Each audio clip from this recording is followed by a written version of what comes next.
for today is international law and the critique of political economy. Now, at this very preliminary stage, allow me to apologize on behalf of Professor Tshepo Mandlingozi, who was not able to join us today as a discussant because he had a personal family emergency that came last minute and he wasn't able to join. We had tried to make effort for him to record a short response to Professor Ntina, but that was also not possible because of the nature of his emergency. And therefore, today, Professor Tzouvala will have the stage all by herself, and the forum in totality will act as the discussants. So there'll be questions and critiques and seconding and thirdings thrown from all over the place, and I think it will be very interesting. By way of an introduction, Professor Ntina is based at the Australian National University, and if I do not grievously misremember, this is the very first time that we are hosting a speaker from the ANU. So it's very interesting that the Afronomics Forum has made all the journey. You know how far Australia is from this other side of the world, and we've gotten to Australia. So we'll be happy to host more of her caliber, including the likes of Anthea Roberts in future, hopefully. But for now, we are very grateful to have Professor Ntina. She's a professor there, and her focus area is mainly on history, theory, and political economy of international law. Perhaps her most public work is the monograph, or rather the book, Capitalism as Civilization, a history of international law. And this book won an honorable mention in the 2021 Sussex International Theory Prize, as well as was shortlisted for the 2021 Deutscher Memorial Prize. So we are in the presence of greatness. And currently she's working on projects centering around international economic law and racial capitalism. So before she'll be speaking for about 45 minutes, and then we'll open the floor for about an hour where we can give our responses and engage with her works and engage with her lecture today. And be sure, perhaps before I give her the floor, you should be sure to interact with concepts such as Marxism, which feature central in her writings, and Marxism as a tool for the critique of, as a political economic critique for international law. And Professor Ntina, when I read your article, the very last sentence, you invite us, you give an invitation for us to add more voice to this field of law. And you should be sure that, given that this forum is mainly composed of young scholars doing the undergraduate and postgraduates, it's a very incredible forum for us to indoctrinate us and introduce us to your level of thinking, to your level of critique, and so that we may join your cadres in the years to come. So everybody, please join me in welcoming Professor Tzouvala for her lecture. Thank you very much, Professor. Thank you very much, Sydney, for this really, really warm introduction and for taking time out of your studies to chair this event. Thank you very much to Afronomics Law Forum for the invitation, and to everyone for putting together all the work that is needed for events like that. I know how much time these things take, and I'm very grateful that you did that for me.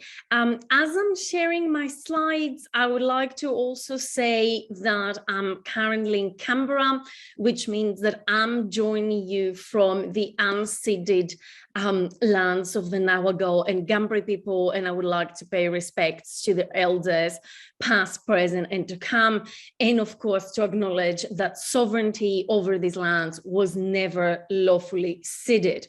As Sydney said, today I will be talking about an article that is forthcoming with the South Atlantic Quarterly, and it's entitled "International Law and the Critique of," in brackets, political economy. If my screen behaves, I may even share my slides, but who knows? Because something weird is happening. Excuse me, give me one brief second and hopefully I'll figure out what on earth is going on. No, you can't see my screen, can you? No, okay. Sorry, usually I'm relatively tech savvy. Okay, there we are. Okay, I did it. Can you see it now? All right. Okay, so as I was saying, and I don't know how many of the attendees have received the article and had the opportunity to read it. I'm going to assume that people have not read it. So just to give you a little bit of sense, this is an article, as I said, it's forthcoming with the South Atlantic Quarterly. It's part of a broader special issue on law and political economy and has a particularly US orientation for those who read it. And you're wondering, why do I care so much about the Americans? I don't, but that was my audience.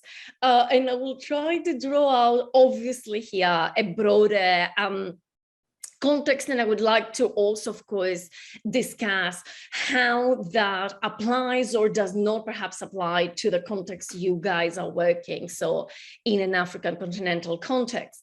So I'll get started by saying, you know, something that is a little bit of a truism, but I think it's worth repeating, which is, especially after the global financial crisis of 2007, 2008, and its ramifications that continued at least for a decade, basically until COVID struck, we have witnessed a renewed interest in political economy, both domestically and internationally, which mostly has been centered around a renewed questioning of what we can call the neoliberal consensus in economics. And I will explain later what I mean a little bit by that. And I think to a certain extent, this has also been reflected in law schools, where discussion about the complicity of law and lawyers with economic inequality and in economic instability, as, for example, exemplified by the global financial crisis, I think on the rise. And as I have made already kind of clear, these questions start from the presumption that there was something wrong, or there is something wrong with the global political economy and the legal structures that underlie and allow it to happen. And the main question of this lecture that I will try to answer is, what is the potential and what are the limitations of political economic inquiry into international law as we find it today, so in 2022? And again, for those who read the article, but even for those who haven't, I'm going to try to give a snapshot in a minute of what I think is the current state of play in international law when it comes to political economic critique. I need to put my cards on the table. Sydney did that for me to an extent, but I want to say, of course, my work is in the intersection of, I will say, three legal traditions: Marxist legal theory, third world approaches to international law, as exemplified, for example, by one of the co-founders of AfronomicsLaw, Professor James Gary, but also I'm very partial to what we commonly call US legal realism. And I will explain especially legal realism in a second, in case not everyone is familiar with it. So here's my starting point. My starting point is that unlike other contexts, especially, for example, US legal academia, for those who may be familiar, but you don't need to be, both the practice and the scholarship of international law remain largely formalistic. Often, I think people refer to that as positivism, that the study of international law remains positivist. I don't think these two things mean exactly the same, and I think formalism is a better moniker here. What I mean by formalism is an understanding of law that sees law as a collection of rules that are, or at worst, can be rendered coherent. So this collection, law is rules, law is coherent, or at least potentially coherent rules. And these rules determine concrete legal outcomes in a decisive manner through logical deduction. So the idea is that applying forms of logic, you can reach from a general rule, let's say Article 2, Paragraph 4 of the UN Charter that prohibits the use of force, to answer to the question, is X drone strike of the United States in Yemen legal or not, right? And also understands, I think, the correlative of this that I already implied, of this formalist approach to law, is that the main job of the lawyer, whether it's a practicing lawyer or academic lawyer, is write these logically structured arguments and make determinations about the lawfulness or unlawfulness of something. This is what legal scholarship does and should do according to formalists. In that context, in the context of a formalist hegemony, political economic critique is thought of as an external critique to law, right? You must have heard people saying, and maybe people have said that to you in your studies, oh, you need to first figure out what the law is, and then you could make normative claims about what the law ought to be. And I think there is always this deferral into an unspecified future that at some point we will get to this critique, but we never actually get there because there is just so many logical deductions to do, right? And I think we can see that in the ICJ. I have a picture of the interior of the ICJ and the picture where judges such as Judge Vera Mantri or Canchado Tridande, who scholarship I evaluate differently, but whose scholarship is not formalist, was not in the case of Judge Vera Mantri, they have found pretty much themselves isolated within the court, right? They're always the long dissenters. And I think also if one opens most leading international law journals, I would say the majority, a big majority, if not all the articles anymore, but a big majority is doing basically what I'm describing here, right? Thinking of the law's rules, applying it to a concrete set of facts, leading a conclusion. In that sense, I'm arguing that international law as a whole, of course there is exception, remains a pre-legal realist field.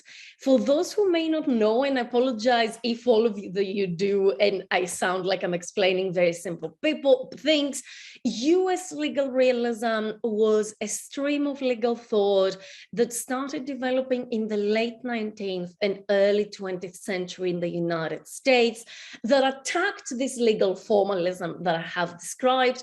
And interestingly, it attacked it from a very political economic point of view.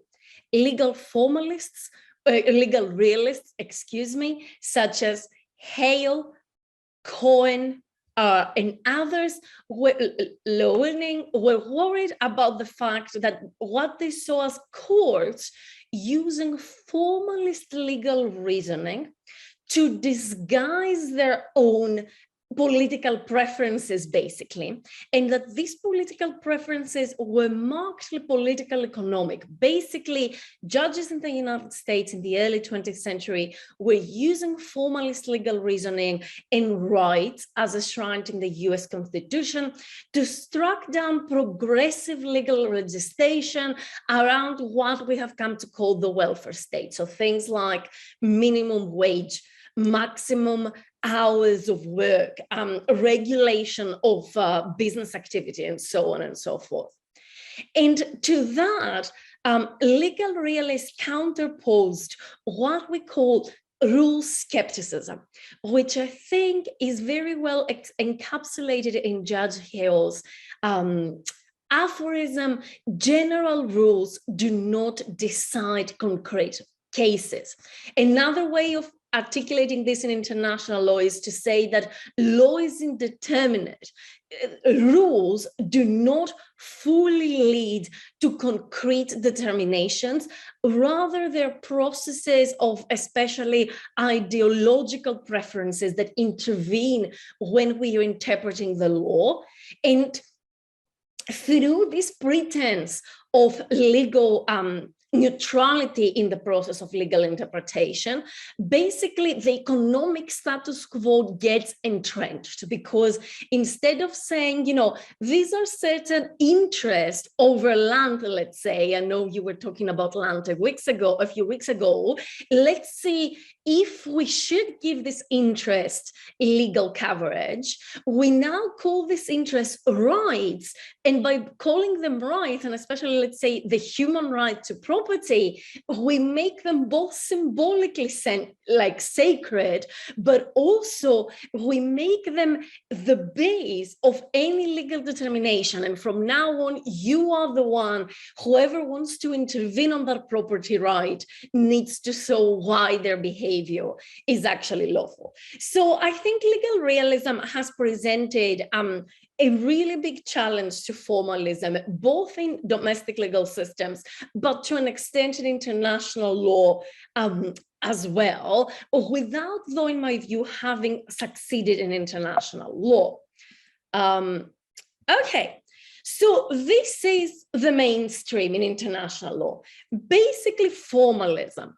What else is out there, though, and how does it structure the way we talk about political economy in international law? Of course, the gentleman on the picture is familiar to all of you, is Professor James Gatti, and I'm interested here in James' work because I think James's work, along with the work of Robert Knox, who I think is on this core, have been really useful in illustrating both the potential but also the limitations of Tzouvala scholarship when it comes to political economic critique. As I'm sure you all know, Tzouvala scholarship focuses on a critique of imperialism in international law. But of course, this raises more questions than it answers, because my next question is always, what do we mean by imperialism? And Professor James Gatti and Rob Knox, in two separate pieces that were actually quite apart, but I think they have very common lines of thought, have argued that both Tzouvala scholarship after the 90s, but also third world scholarship before the 90s, so what some people call first generation Tzouvala, can actually be separated into two groups. First, the radical tradition. And this is a tradition that is the closest to a political economic critique of international law. This radical tradition conceptualized and still does imperialism as a primarily economic phenomenon. And it does so drawing both from Marxist legal scholarship, for example, early 20th century work, and I say scholarship, political work by people like Rosa Luxemburg or Vladimir Ilyich Lenin, but also by later scholars, and especially third worldist scholars. A typical example will be Walter Rodney's How Did Europe Underdevelop Africa, that primarily understand, I'm not sure why my thing decided to move on, yes, that primarily understand imperialism as an economic phenomenon, and they seek to undo the structure of this global political economy because they think that they systematically subjugate the global south. And in order to do so, they have engaged tactically with international law, but they have always done so with caution because they have felt that international law remains at its core both Eurocentric, but also having a pro-capitalist bias. On the other hand, there is another school of thought that is more conservative or contributionist tradition, which understands imperialism primarily as a political phenomenon, basically structures of direct political domination, especially those that were evident, let's say, during the scramble for Africa, right? So direct political control by imperial powers. And therefore, since the end of former colonialism, seems to improve the position of the global South, and especially having a very state-centric idea of what the global South means there within the global political economy, within the existing global political economy, rather than altering or questioning the global political economy as a whole. And in international law, and that's the contributionist bit, it exhibits a strong faith in international law's potential to help post-colonial states, and especially to help post-colonial states elites do this improvement of their position within the global political economy. And at the same time, I would say that Tzouvala's critique with political economy has been a little bit erratic in that sense, or inconsistent. Erratic is far too critical. As Robert Knox, sorry, Robert, I keep mentioning you, but here we are, has argued in a piece about actually the relationship between Tzouvala and Marxism that is going to come out soon. Tzouvala, which here we understand in the narrow sense, Tzouvala after, so the scholars after the 90s who self-identified as Tzouvalas, emerged in the 1990s onwards in a context where post-colonial theory and post-structuralism, both of which were quite skeptical, both towards Marxism, but in general towards comprehensive theories of social explanation, and especially comprehensive theories of social explanation that hinge on political economy, were in ascendance in global North academia, and therefore many of the leading figures of Tzouvala, and I'm thinking here, of course, of Tony Angie, from whom you heard last week, but also Sandhya Pahuja, Balakrishnan, Rajagopal, and so on and so forth, have focused on economic imperialism in international law, but not exactly in its own right. They have generally seen economic imperialism not as the driver itself, but rather as yet another expression of what they see as a deeper cultural and even psychic dynamics of difference, as Tony Angie said, that animates international law. And for those two reasons that I have mentioned, so the distinction between radical and conservative and the emphasis on culture, I argue that even though Tzouvala's contribution to international law and to the critique of international law has been indispensable, and as I said, I am myself extremely indebted to all the scholars, its focus on political economy has been inconsistent and also tends to subjugate the economic to the cultural in a way that personally I don't always find persuasive, and I'm really happy to explain why I don't always find persuasive. But I have to say that I do not think that the problem here is Tzouvala, right? My critique towards Tzouvala is a comradely critique, a critique for improvement rather than a critique of hostility, right? I think also, apart from formalism, a real problem in international law, and especially in international economic law, when it comes to critiquing political economy, basically, is that the justifications offered for the current status quo in international economic law are a very eclectic mix of justifications, some of which are actually really inconsistent with each other in their reasoning, if not in their conclusions, in a way that it makes it like you're shooting against a moving target, right? It's really difficult to figure out what exactly the mainstream quote unquote of international economic law thinks in order to actually start deconstructing it. And I will try to offer you an example of what I mean about this eclecticism of the mainstream in international economic law, using the example of international investment law, and in particular of investor-state dispute settlements. So the clauses in bilateral investment treaties that allow foreign investors to bring claims against states, more often than not post-colonial global South states, without exhausting domestic remedies.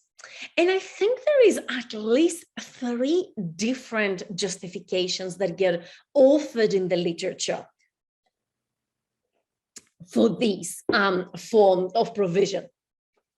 First, there is a neoclassical neoclassical economics justification that usually we encounter as law and economics that is especially popular in the United States, but I think in certain parts in the Netherlands and Germany as well. And the argument there is the very common argument I'm sure you have all heard ad nauseum, which is the bilateral investment treaties, and especially ISDS, attract foreign investment, and foreign investment is good, unquestionably good. There is nothing to question about this supposedly, and therefore, you know, they are desirable and beneficial for post-colonial states. Of course, the problem with this argument is that there is very little empirical evidence that shows it to be true, right? Even if you buy the argument that foreign investment is good in all cases, it does not, we don't have much evidence, and that also includes quite mainstream research that has been conducted that actually including ISDS clauses in a BIT has any appreciable effect on the flow of foreign direct investment from one place to the other, right? To which some international investment lawyers made a certain argumentative maneuver to say, well, yes, it doesn't matter if it does take additional investment to the global South. What does matter is investment, the efficiency of resource allocation on a global level. That if we even out the legal systems, resources will be allocated wherever it is more efficient for them to go. And if it doesn't go to the global South, it doesn't matter because we care for the global resource allocation. This is one version of the argument that, as you have figured out, it's quite utilitarian, right? What matters about evaluating a legal regulation is what effect it has in the distribution of economic resources.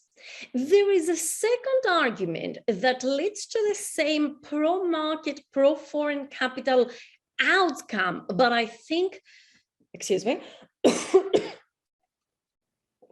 I think it does so through a very different route.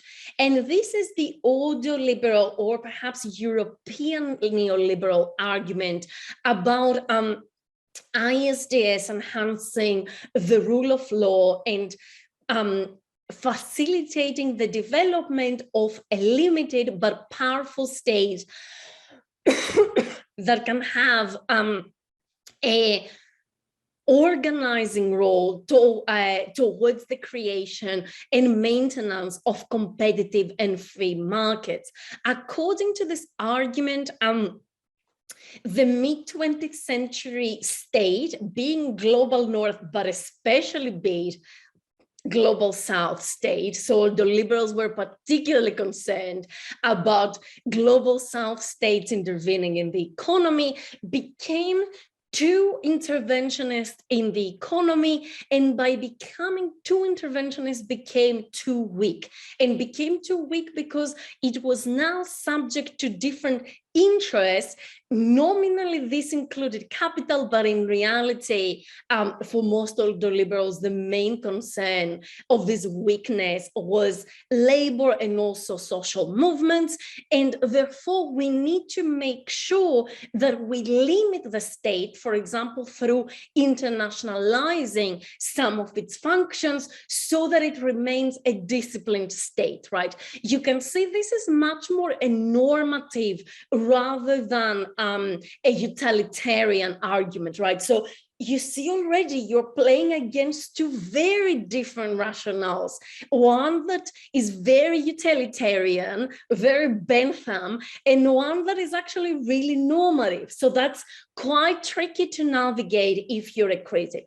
And finally, superseding all this, there is a certain liberal and neoliberal cosmopolitanism that is also very often very thinly disguised racism that has a marked suspicion towards the state in general, but especially toward global South / third world sovereignty, right? The idea is, and these tropes are very often quite explicit in the writing of many investment lawyers, that the global South is a place of chaos, of violence, of clientelism, and therefore we need to bypass the state as much as possible for the good governance of investment, either for rule of law reasons or for efficiency reasons, right? So you have this mixture of justification. Sometimes you read a piece and you find all three of them in the space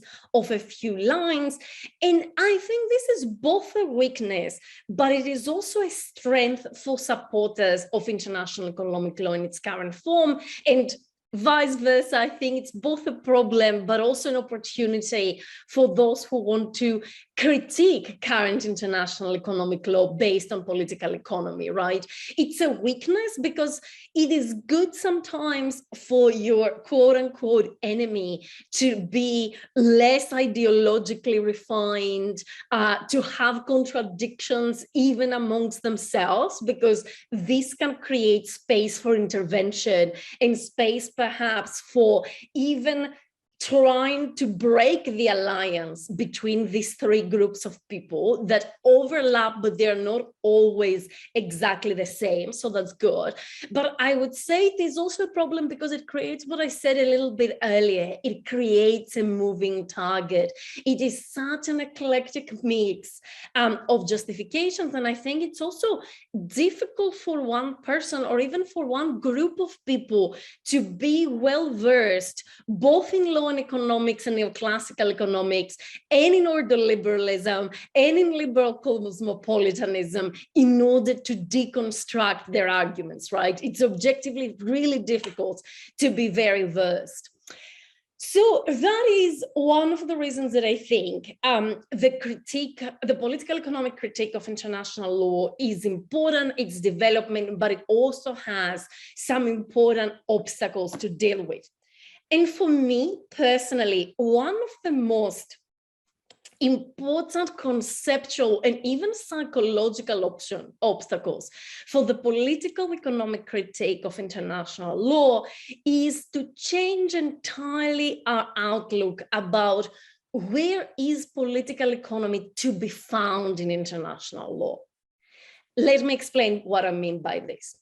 When I say political, I don't want to assume that this is what you think, but when I ask most people, you know, where do you think we can apply political economic critique in international law? Most people say international trade law, international investment law, international financial law, right? What we'll call, of course, international economic law in one umbrella. However, I think there is a lot of potential for political economic critiques of fields of law that nominally at their face have nothing to do with political economy. Things like international law and the use of force, so use ad bellum, could be subject to political economic critique. International humanitarian law, you know, whom you can shoot, can be subject to political economic critique. Human rights, the law of institutions, not necessarily financial institutions, all the law of institutions, international institutions, I think, or even very foundational public international law doctrines like state responsibility can and should be subject to political economic critique. And I do have to acknowledge here that especially with his latest writings, Professor Chimney has done a really, really amazing work in breaching things like customary international law, not necessarily applied to investment, or state responsibility as objects of political economic critique in international law. So I have to also say that I'm not the first person to bring up the issue. So this is where we are. And the final thing I want to do with this paper, I see Sydney smiling conspicuously, is to make my case for what I think a Marxist approach to international law has to offer.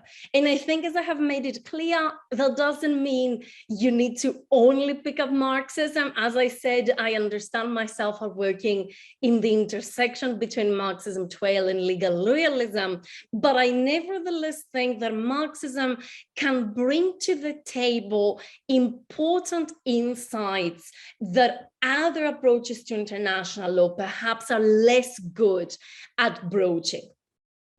To explain why I think is the case, I need to take a few steps back, and I hope you humor me while I'll do so. And I will try to explain to you what I find particularly appealing about Marxist theory and its application to law. And the first starts with these weird brackets in the title of this talk and in the title of this article, why international law and the critique of political economy rather than international law and political economy. And the reason the critique is there, of course, it's a reference to the subtitle of Capital, Marxist Capital, which is Capital, a Critique of Political Economy. And that was so not randomly. That was so because Marx understood his work, and I think he was right in that, not as another theory of political economy, but as a critique of the whole field of political economy at his time, especially Smith and Ricardo, but not only that. You may have heard this very common thing that says, oh, you know, Marx and Marxists actually think that everything is about the economy, right? And therefore, this is really reductionist. One of my pet peeves is that this is really not true. Marx actually really railed against this idea that there is a self-evident thing called the economy.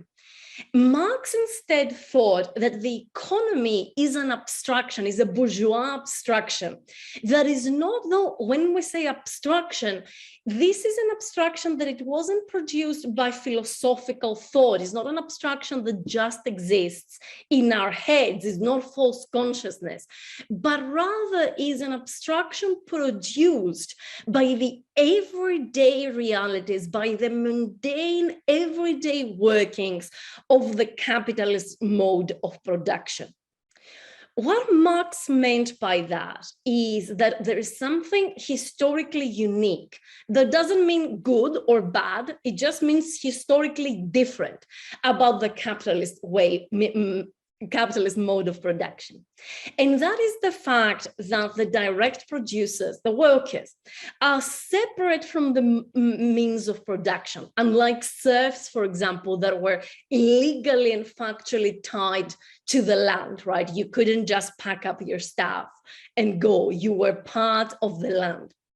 Because in capitalism, the direct producers are legally free, they can, but they also have to, because otherwise they will starve to death, sell their labor in a labor market, basically, in order to survive. And they do so through a labor contract, right? Or a contract before we had labor law. Therefore, unlike other means of production in which the ruling class, let's say the feudal master, the prince, or in nobility in China or nobility in Japan, could only appropriate surpluses through either violence or through religious ideology. Basically, you gave your surplus to your feudal lord, either because you were afraid of him, and you were probably right to be afraid of him, or because you were a good Christian and you had believed the tale that your feudal lord was a representative of the God on earth, and therefore you owed him a part of your production, right, of your agricultural production. And interestingly, I'm using Christianity, but there were very similar processes mediated through religion happening in places, as I mentioned earlier, Japan, right, or China. The emperor was the representative of heaven on earth, and represented and ensured divine harmony under the sky. So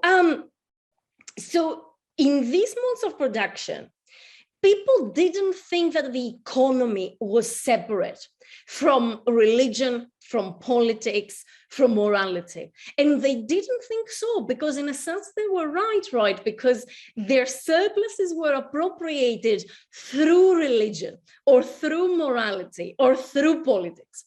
Whereas in the capitalist mode of production, at least at the high level of abstraction, the appropriation of surpluses happens entirely through the working process and the contract of employment.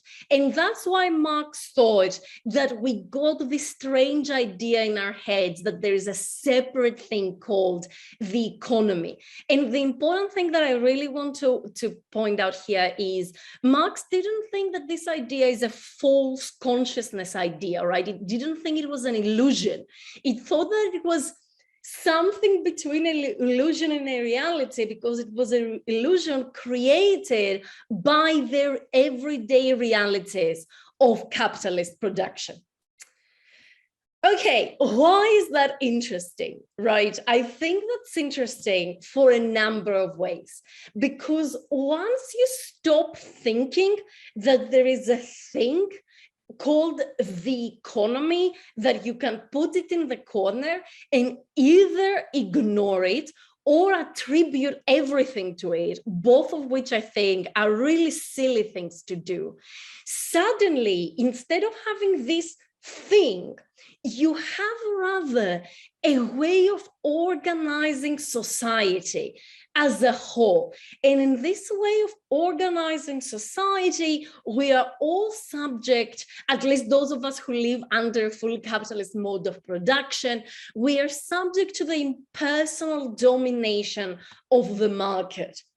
And once you start thinking about that, once you start thinking not about the economy versus the non-economy, but once you start thinking that the way we produce and exchange the stuff we need in order to live structures our life as a whole, I think the space for political economic critique, or for the critique of political economy, actually suddenly broadens immensely. And there is no reason why you should think, for example, of international investment law as more relevant to political economy than the law of state responsibility or the law of the use of force. Everything potentially could have been shaped, at least at the high level of abstraction, by the compulsions created by the capitalist market. So that's my broad argument. I think I pitched it a little bit at an abstract level. So if you want to ask me any follow-up questions, I'll be really happy to answer. How does this work out in particular when it comes to Marxist scholarship in international law? I would say there is three main strands of Marxist thought in international law. Marxists have been, at least for the past 30 to 40 years, the only scholars interested in matters of class in international law, right? In the idea that we shouldn't think of international law based only on states or on individuals, or even primarily based on states and individuals, but rather we should think these individuals as being members of social classes and also states as representing the interests not of their whole population, but of particular classes that happen to be especially influential within each state. People like B.S. Chibney, Akbar Rasulov, Mai Taha, and Robert Knox. Rob, I really hope I'm not giving you hiccups, have done so in the past. And I really want to mention especially the work of Mai Taha and Robert Knox, because I think they have both done a really good job in also linking questions of class to gender when it comes to Mai Taha, and to race and racism when it comes to Rob Knox. Also, Marxists have presented ideology critiques of international law. And I'm thinking people here like Susan Marx, who wrote The Riddle of All Constitutions, offering a Marxist-inflected critique of the so-called right to democracy that was very en vogue in the late 20th, early 21st century. Tor Krever and Christine Schwebel-Patel have written amazing critiques of international criminal law. Again, speaking of broadening the purview of political economy, they're looking at a field that we don't usually understand in terms of political economy, and they both make arguments in the case of Christine Schwebel-Patel of how international criminal law has become itself basically a branded commodity that is being sold and promoted the same way as any other thing is under situations of global capitalism. And Krever has talked about the ways in which basically international criminal law individualizes questions of criminality and justice instead of looking at conditions of structural domination and exploitation. And finally, and I don't have too much time to explain what that is, others such as China Mierville, Rob Knox again, and Rose Parfit have discussed the importance of Pashukanish's commodity form theory. I will explain what that is if you want me to, for international law. And I'm going to close basically with that, with what Sydney said in the beginning. I understand myself as trying to bridge a little bit the gap between Marxism and legal realism, because I think many Marxists fall into the formalist trap I have described earlier, which is to treat law as rules and then say, but these rules are bad, or these rules are promoting the rights of capitalists or the rights of capitalism. I think that's a big concession towards formalism that we don't need to do. Instead, I'm very interested in the ways in which international law can be indeterminate, but in the ways in which this indeterminacy points not at the potential of international law, but rather at its limits. That's a cryptic thing to say. I'm happy to explain it later. And of course, as Sydney said in the beginning, I think this work has only started to develop. I think there is a lot to be done. And yeah, instead of indoctrination, as Sydney said, I see this as an open invitation for especially the very granular work that needs to be done, both to localize some of these insights, but also in order to bring them into the political economy of the 21st century, and things like platform capitalism, right? Or things like precarization of labor, or things like, of course, climate change and its catastrophic effects, especially in the global South. Thank you very much for listening, and I'm looking forward to being in conversation. I must have stopped sharing my slides. Yes.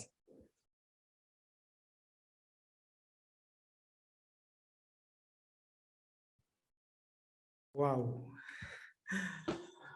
Thank you very much, Professor Ntina, for that incredible lecture. It's one of those lectures where, if it were not preceded by the article, we would task somebody to transcribe it and have it published without undergoing peer review. And which is to say that it seems every single sentence you say has meaning, and makes it a difficult task to recap what you've said, because almost my task would be to go back to everything you said line by line and then give it to the audience as it were my own. And this invitation, by the way, Professor, is interesting because when we began, I apologized that your discussant could not manage to be here. However, during the height, or at the height of your presentation, we had two people, incredible scholars like yourself, very willing to come in as discussants. And one of them is, of course, Christopher Givers.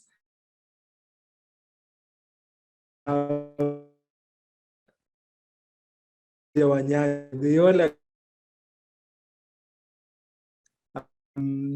cannot have to add our voice to this part of your presentation, and then invite Professor Givers first, and then invite Professor Nyanje secondly. So from where I sit, there's a lot to consume first from your reading, and then secondly by your presentation that you have just concluded. And in a very brief form, I will begin with what you term as the challenges and opportunities in international economic law and the political economic critique to this.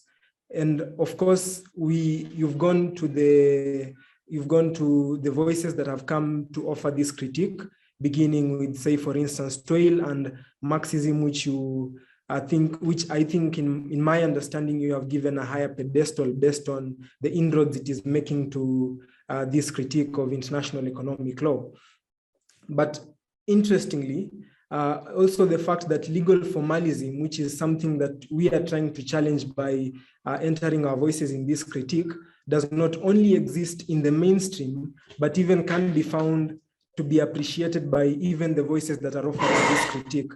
So much so that the voices that are offering critique seem to acknowledge that there is legal formalism, which is, so to say, the main meat, and then we are coming in as a critique, so to say, as invitees. Or when you look at your discussion on the justifications for the current regime of international economic law, it is so to say that this political economic critique is an illegitimate entrant or an illegitimate departure from the mainstream.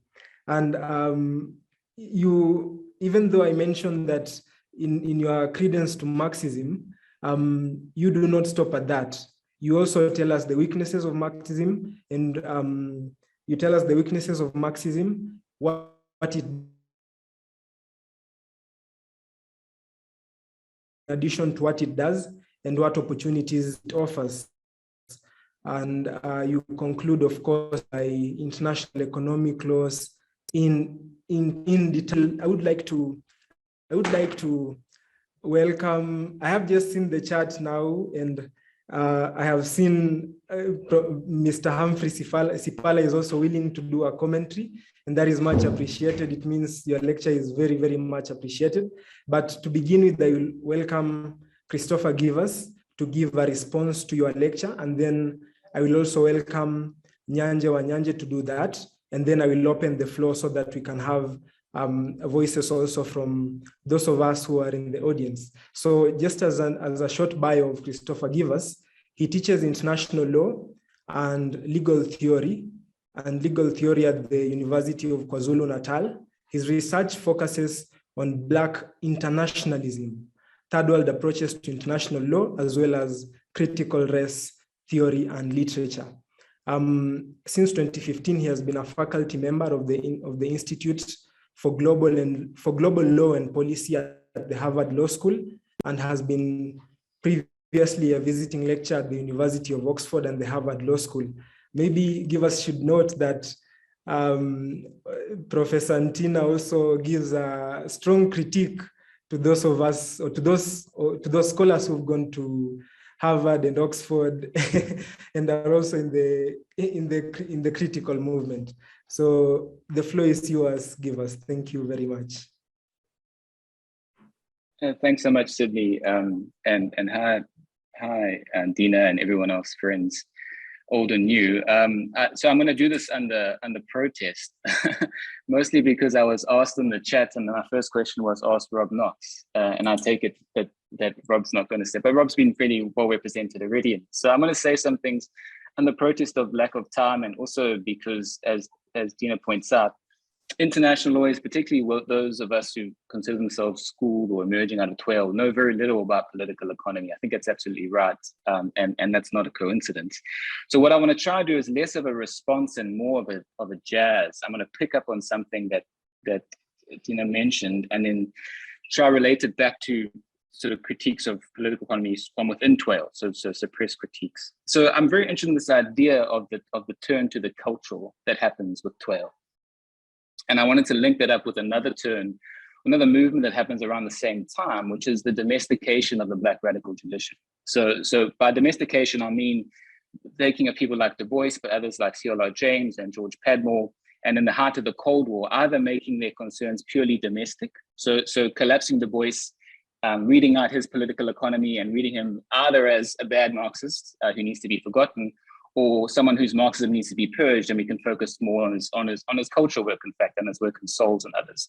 So I think that has two effects. That one thing is to domesticate it in terms of thinking of Du Bois and others in the Black radical tradition in narrowly domestic terms, but also reading out the political economy critique, which I think is central to this tradition. And I think we can think about whether those two things were coincidence. So the promoting of a cultural understanding of third worldism in the Cold War, and the sidelining of critical radical thinkers, Black radical thinkers, globally and in America. I think those two projects are connected in very powerful ways. And we can think of the role of the CIA, for example, in promoting various culturally oriented practices and platforms in Africa at the time, at the expense of people like Rodney and Du Bois and C.L.R. James and Padmore and others. Right. So I think that's an interesting thing to put together, is that both the kind of move to the cultural and the purging of the political economy of the Black radical tradition.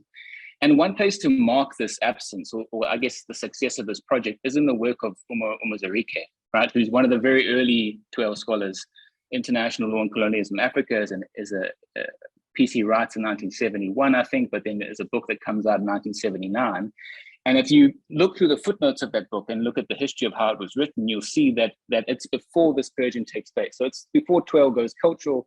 In the footnotes of Umuzarike, you will find Du Bois, and you will find Rodney, and you will find Padmore, and you'll find political critique.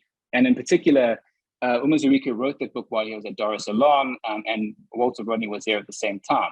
And they had he actually thanks him in the preface as well. So to say there is a tradition of 12 where the political economic where it hasn't been culturalized or pushed away from political economy. And I think Umuzarike is an important link to bring that in as a way of fleshing out kind of what happened to political economy in 12 to some extent, and to think about how that project, I think in particular the way Dina's pointed out, how the contributionist and the success of the contributionist school, so Elias and others, their success professionally and otherwise, and the sidelining of other radical thinkers, I think is an important part of how to understand kind of the death of political economy to some extent, in some, not the death, that's very dramatic, but the sidelining of a political economy critique in 12. And then on that note, I mean, one way to try to recover this, and one thing is to take very seriously the Umuzarike text, and to take very seriously the very first sentence, which says that the two things we have to think about in African international law is slavery and colonialism. And I think one of the things that happens in the move towards the cultural, which I also think is a move towards South Asia and some scholars, and a move away from scholars like Fanon and Rodney and Du Bois and Padmore and Anna Julia Cooper and others, is to sever the connection between slavery and colonialism and international law. So what you have is not just a cultural critique, but a critique that focuses on colonialism, and slavery is then, as per the domestication argument, seen as an American specific problem. Whereas right the way through the Black radical tradition, and in Umar Zarika's opening line of the sentence, he connects these two. He says you have to think that colonialism was the continuation of slavery. And I think in very important ways, part of bringing political economy back into international law is to bring colonialism and slavery into closer alignment. And the work of Jemima Peer and Peter James Hudson are important in this regard.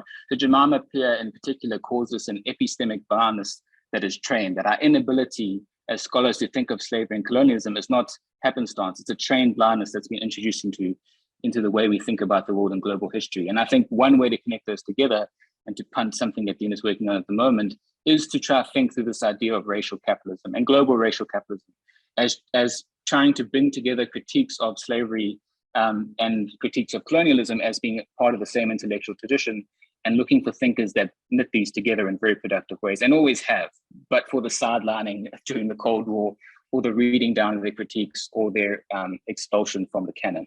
So I think that would be my minor reflections. Thanks so much, Dina. I learned so much, both in terms of political economy, long overdue, but also how to deliver a very clear lecture. I wish I could give mine again, having listened to you. So thank you so much.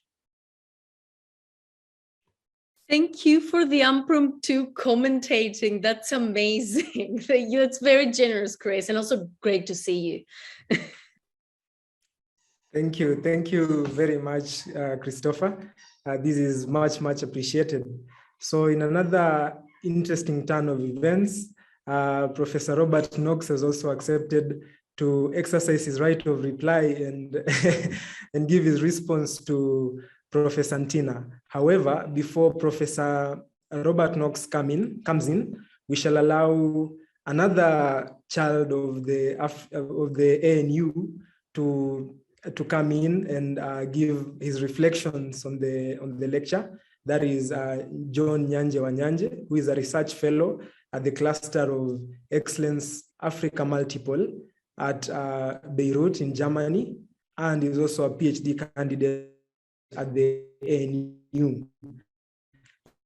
We have bumped into each other in the corridors of the university, have Professor Robert Knox, and open the discussion to the members. Thank you very much, Nyanje.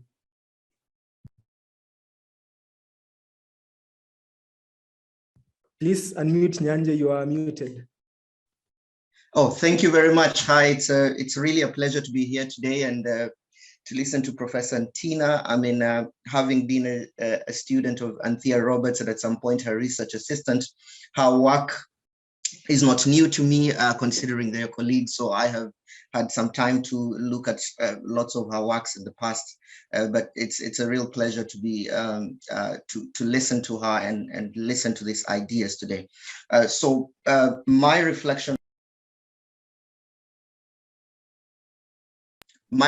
will be very quick on this, and first, what I want to begin with is how Professor Ntina puts all this work in terms of formalism of international law and the critique that she puts as regards to TWAIL, whether it insists on attacking on moving targets. And two things especially come into mind here, and two writings that have been done, and one is by Jean d'Ospamont, where he argues in his article, "If the judges say so, it must be so," but also Sundhya Pahuja in her work, whether TWAIL is about reform or just resistance, and this is very important because in terms of, if you think about the formalism of international law itself, I am very sympathetic to the TWAILers in when they are unable, to stick to one target. And this is because the TWAIL movement itself has not crystallized in terms of the ideas of what would be the single most important aim of the international economic law movement attack. And so that's why you find these struggles in between them. And a good example will be an example that a colleague, a friend of mine and colleague Harrison Otieno gives me this week about the East African Court of Justice, for example. So the question at the East African Court of Justice as of present is, for example, whether what would, for example, form the requirements of a preliminary objection.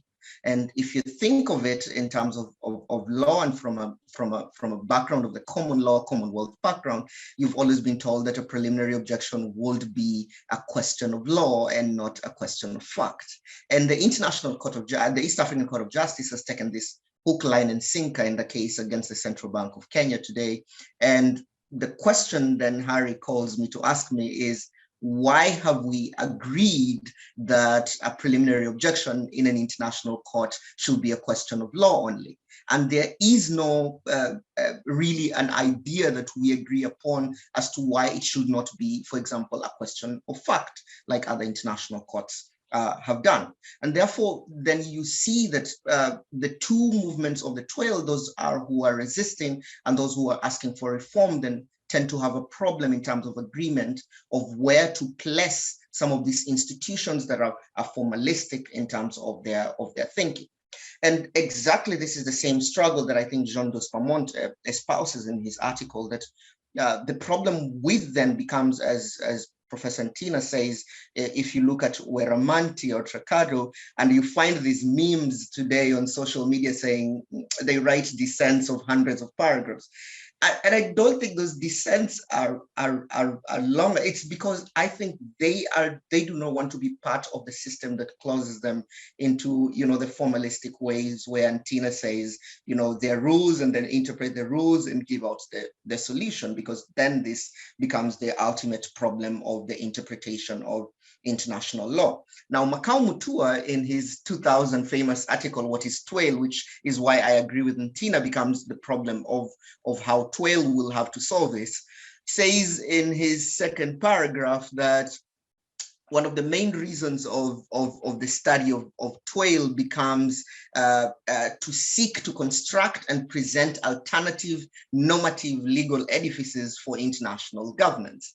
And for me, this then becomes the biggest problems in terms of what I have always written, that then it becomes a system of fighting of hegemony in terms of who then provides an alternative that will then supersede the other. And then this now becomes a problem of, in fact, fighting the international economic law as is today. But what I find interesting is Ntina's ranking in terms of the main strands of Marxism in international law. And I would most likely, I have read about the commodity form theory. And the commodity form theory is something that I would like Professor Ntina to really espouse for, because for me, the commodity form theory has always been also a very moving target. And it hasn't been something that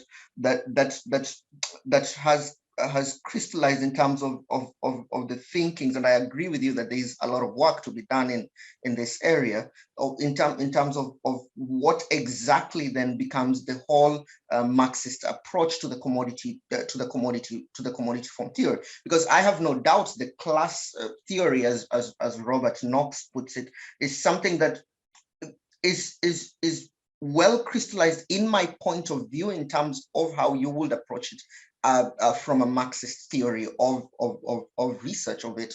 But the commodity form theory has never, in my opinion, come out strongly on this, and this isn't something that I would like to hear more from Professor Ntina about this strand of international economic law. But lastly, as I conclude, Professor Ntina, I think where international economic law today stands, it stands at this place where capitalism has made it so intertwined to our normal day of life, in the sense that there seems to be no alternative out. while these alternatives that you provide seem to have a solution to it, they don't provide the broader angle, because as you say, Marxism is not about the economy. It's about our political life of how we live together. It's intertwined to our religion.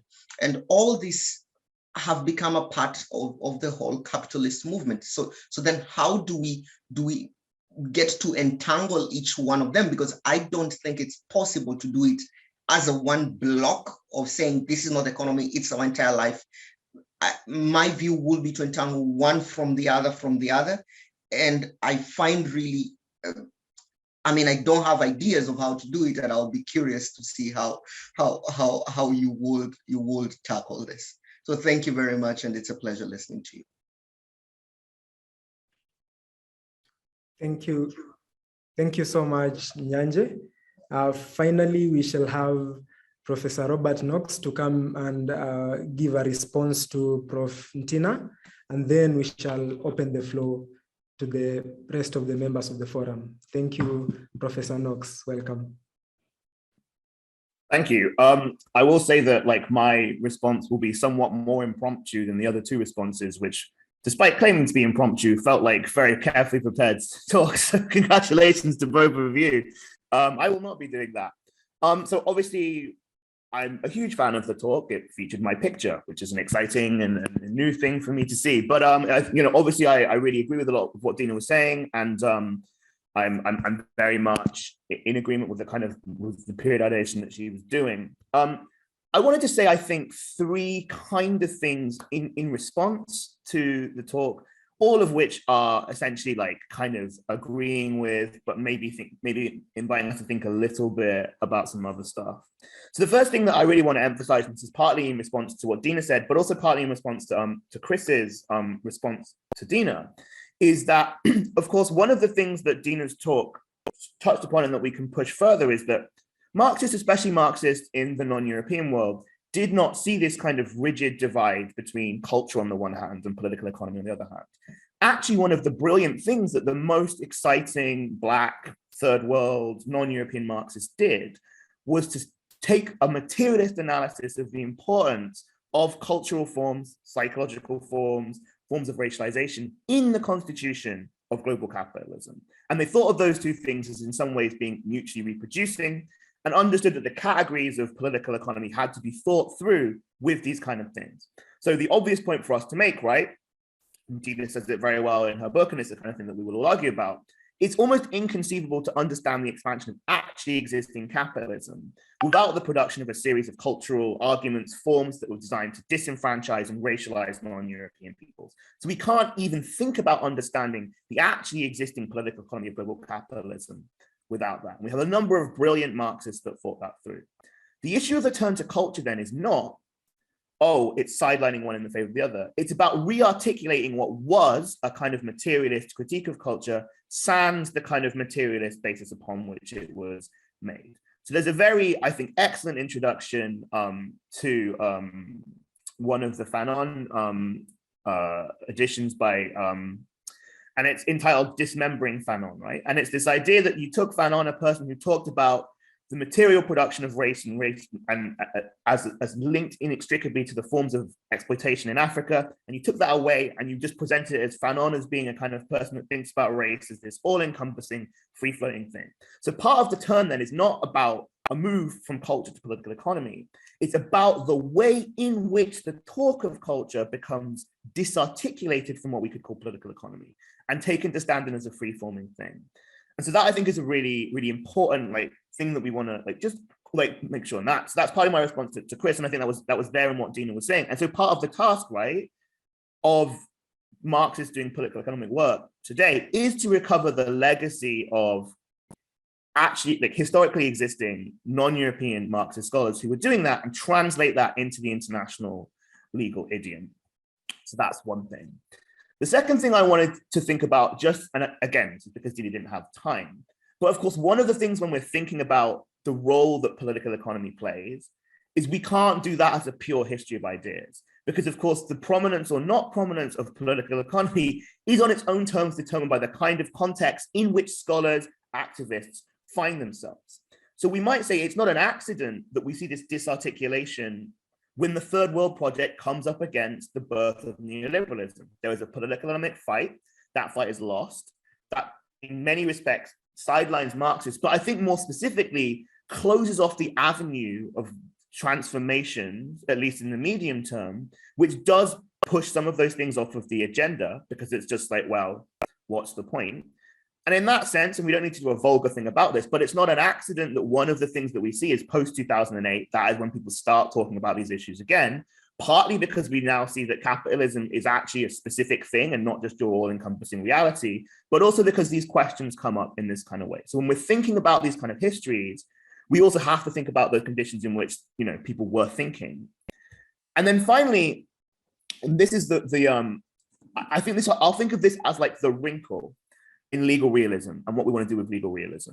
Because one of the things that I think that Dina said really well is that legal realism in the US has a very specific material context. It has the context of an activist US state being challenged by judiciary, but it also has that context of the US being, at that time, one of the most powerful states in the world. So one of the things that we have to be really careful about, and this is my critique of something like some bits of law and political economy, and Dina is not guilty of this, to be clear, but I just want to put it out there, is that if you live in an imperial hegemon, then you can think of rules as being flexible and bendable and constituting markets in a certain kind of legal realist way, because you're in the imperial hegemon. Like if the US Supreme Court decides to change a law, well, that may reconstitute the market in a certain kind of way. That is not true if you do not live in a imperial hegemon. You receive legal realism. You do not in fact create it. If, you know, the governments of the global south decide to institute new property regimes, that will not necessarily reconfigure what global capitalism looks like, because there are these other institutions that operate with that thing together. So I think a crucial thing then, and again, this, I know that Dina thinks this, I am simply like backing her up, it's a thing that we've both said, is that if we think about law as in some sense determining the way in which, you know, our political economic life is constructed, we also have to think about the ways in which our political economic life determines the limits of what law can do in that kind of context. So in particular, when we take some of this legal realism stuff, if we're taking it from a 12 perspective or from the perspective of somebody that does not live in an imperial hegemon, we have to understand seriously the limits of what it is that you can do juridically with that. Because a problem that occasionally with certain variants of LPE from the global north is it merges into a certain kind of almost voluntarist social democracy, which is like, hey, if we just change the rules, then it won't be capitalism anymore. Which of course, as we understand from the way in which a global market is structured, is unlikely to be the case. So that also thinks, I think therefore that we need to think about the kind of socio-geographical economic character of where theory is and how it's received, what that means in terms of what it does, and also then the limits at certain points of intellectual production and how intellectual production enters into different places in different contexts, all of which I know is something that me and Dina have discussed extensively, but if I discussed our disagreements, it would be like 2 minutes and then it would be nothing. So yeah, but thanks so much for that talk, Dina, which was really good. And yes, I did not wake up that long ago and have not done anything today, hence all this. Thank you so much, Professor Knox. It's an amazing response. And also, as the first thing in the morning, we should perhaps be engaging in such before we take any cereals or tea in the morning. It would be better for it, I believe. So I will welcome Professor Ntina to make her response in 2 or 3 minutes, and then we can have the floor open. Thank you. Thank you. Thank you all to Sydney, to John, to Robert, and of course to Chris for your comments. I'll try to remember as many as possible. So I will start from Sydney's point that, you know, I'm talking about certain limitations of really existing Marxist scholarship as much as I'm talking about the potential. And yet, for those of you who haven't read the piece, I think one of the things that is not an inherent shortcoming, but I think it remains to be done is, especially as I was saying, more localized, but also more perhaps political economic grounded critiques of international law today. So my point, for example, would be, and that's a concern about my own scholarship as much as anyone else's, I'm not criticizing anyone else, you know, how much the arguments we are making about the scramble of Africa applies still today, but for example, financialization of global capitalism has added a layer that needs to be theorized and explained and countered in its own right, right? Or how does the deformalization of law, so the opposite thing to what I take issue at, that comes with forms, as I was saying earlier, of digital and platform capitalism, perhaps presents a challenge that material changes and legal changes have passed us by, right? And I'm voicing this as my own concern rather than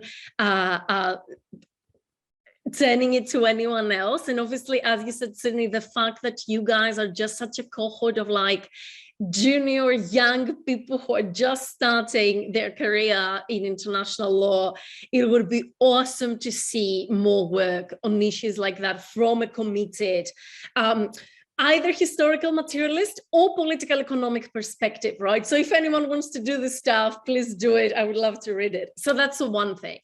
About the thing Chris was saying, the double domestication of the Black radical tradition. I mean, we absolutely agree. And I think the third thing that happens there is I think Rob used the word disarticulation, which I liked and I'm going to start using, also between issues of race and racism and issues of empire and colonialism.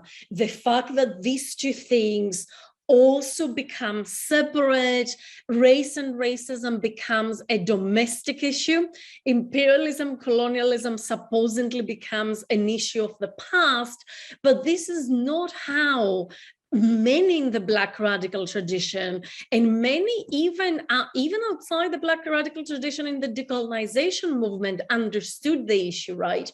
They understood, and both South Africa, Namibia, and Zimbabwe are examples of that, in which both representatives of the national people understood the movements as national liberation movements, right, to a very large extent. And they went to the UN and they articulated their anti-apartheid, anti-white minority claims, not simply as anti-racist claims, but as anti-colonial, anti-imperialist claims, right? And I think this has become really separate. I think there was a big battle both in international legal fora and in domestic legal fora. And now you can have instances of people, especially in the imperial centers, who understand themselves as anti-racist and at the same time they're cheerleaders of imperialism, right? That obviously subjugates and kills and deprives people of color throughout the global South. So I think that is another disarticulation that happens at the same time. And I think the de-radicalizing function of that in conceptions of both colonialism and of racism were catastrophic, and you can find it in law as well. So that is the one thing. The second question of John, which is, where do we start, right? Do we start everywhere at the same time, and how can that be possible? So there is two ways of answering this question. There is a political way and there is an intellectual way, right?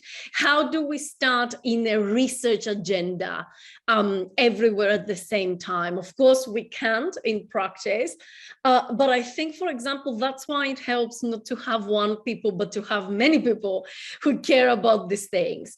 But I think where we could start is by dismantling the idea that political economy is only in the fields in which international economic law, and therefore the dominant ideology of international law, tells us where political economy is. Once you get rid of this, once you're like, political economy struggles about the distribution of resources everywhere, then of course, where you will decide to start will have to do with personal preferences, with what you know.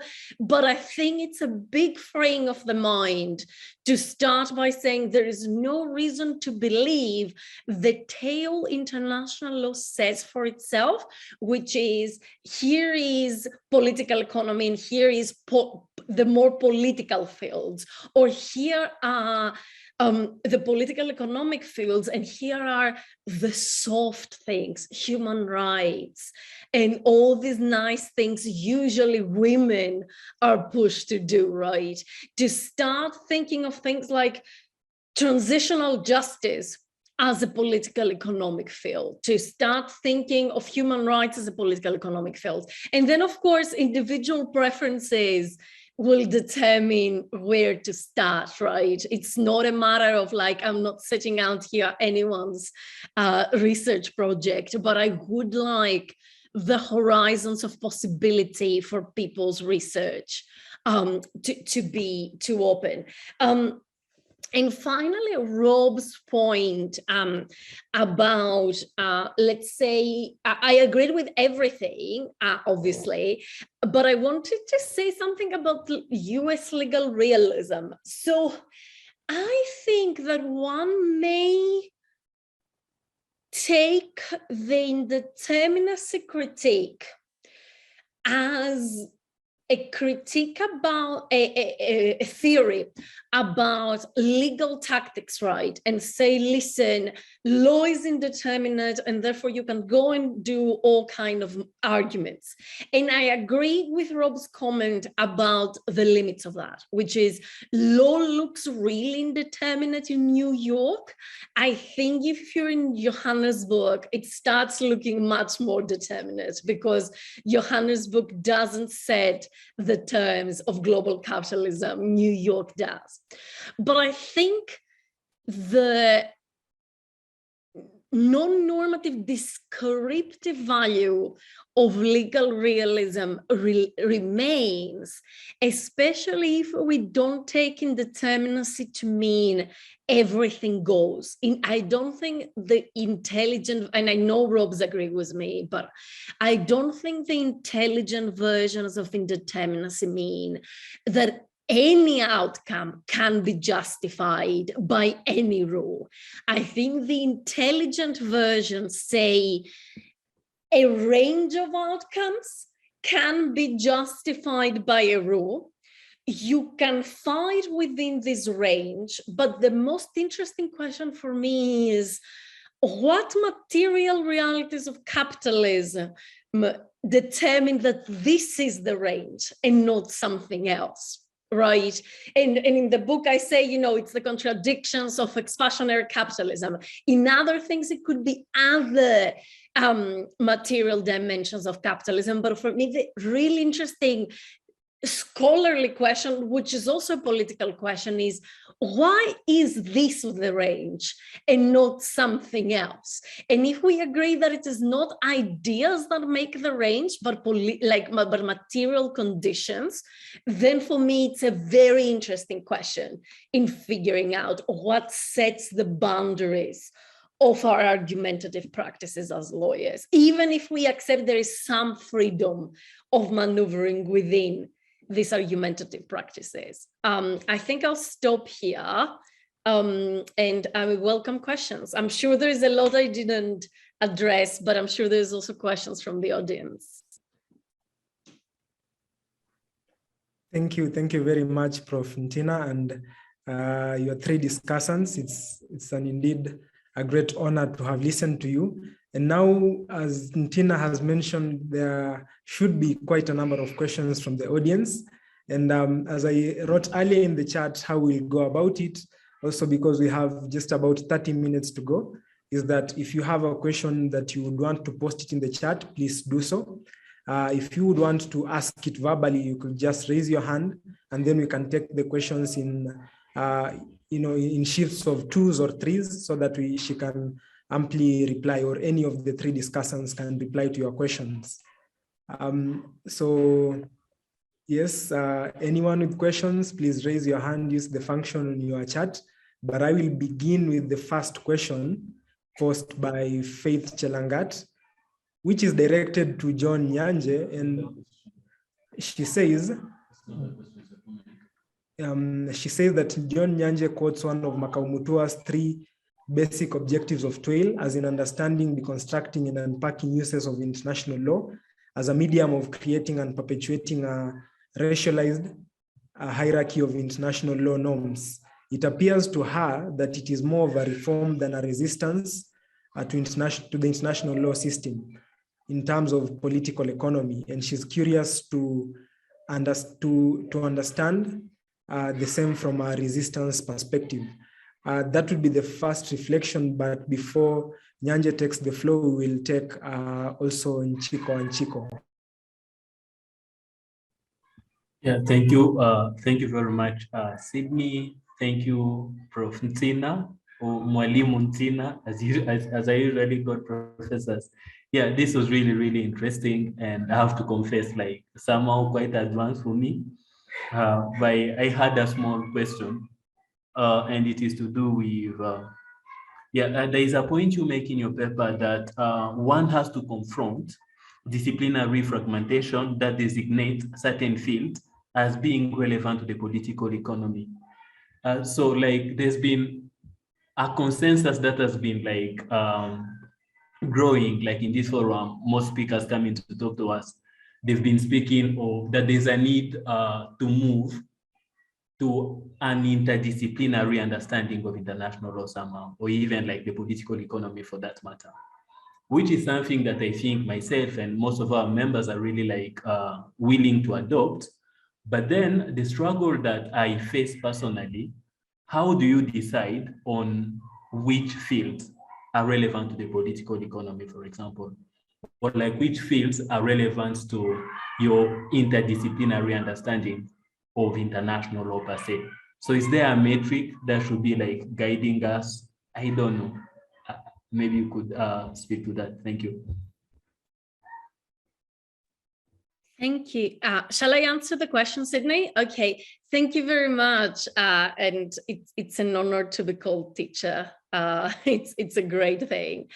So when I say disciplinary fragmentation, I mean within international law as much as between law and other disciplines. What I think I mean in the bit you read out is, as I was saying earlier, that we have come to think of international trade law as relevant to the economy, but as transitional justice as relevant to politics, or as use of force or international humanitarian law relevant to war and security, but not relevant to political economy, even if war these days is a huge business. The war on terror has a huge political economy built on top of it. And there isn't that many people thinking, okay, there's this huge political economy, is really privatized, it's really run on debt and credit and not taxation. How does that work out? Has this left any imprints in international humanitarian law and in international law of the use of force? The fact that the war on terror, whatever else may be, it's also a huge business. And the US is basically, 5 arms dealers in a trench coat. That's the US state, right? 5 arms dealers in a trench coat. And you don't see many people thinking, what does it mean for these fields of international law that regulate the use of force? So that's the bit about the internal fragmentation.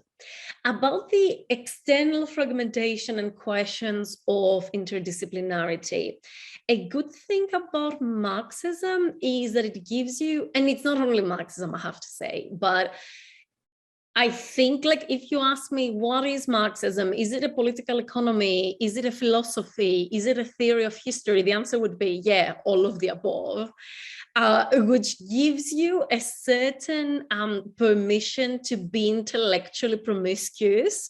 I read the stuff that I find interesting from other disciplines without necessarily, I try not to make claims that I do law and sociology or law and political economy or law and political theory, because I know that these fields have a huge literature that I'm not familiar with. And I think lawyers could do with being a little bit humble when it comes to other disciplines. But I do say I read law together with Fanon. I read law together with Rodney's How Did Europe Underdeveloped Africa? Or, you know, whatever it is that you like. And I think you can do that without being a Marxist, but I think Marx has given us a really big permission to be intellectually promiscuous. And that's not only in order to be humble, even though I think being humble as a lawyer is a good thing, especially as a lawyer in the global north. It may be different in other places, but I'm in the global north, so I have to be a bit humble.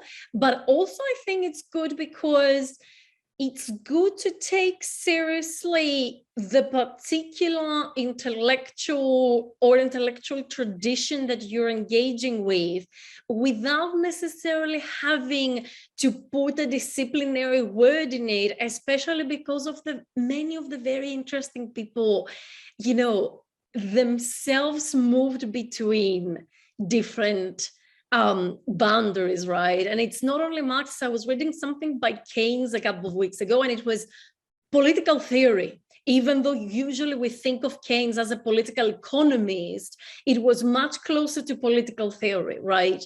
And I do that. And I think it's also less likely that the historians and the sociologists and the economists in the room will give you pain. So I think even in practical terms, it's easier, it's saner to keep yourself also away from the turf wars of other disciplines, because they have their own thing going on and they will eat you alive if you try to go in. Yeah, so I think read the stuff that you find interesting. And I think if you find political economy interesting, you could read like Hardcore Equations, or you could read Fanon. And he was a political economic thinker, even if he didn't use, you know, equations. I hope that helps. And to faith, I mean, I'm sure John might want to also chip in. For me, that's an interesting question about, you know, whether questions of confronting racialized hierarchy are, I don't think they are by their nature either questions of reform or questions of resistance.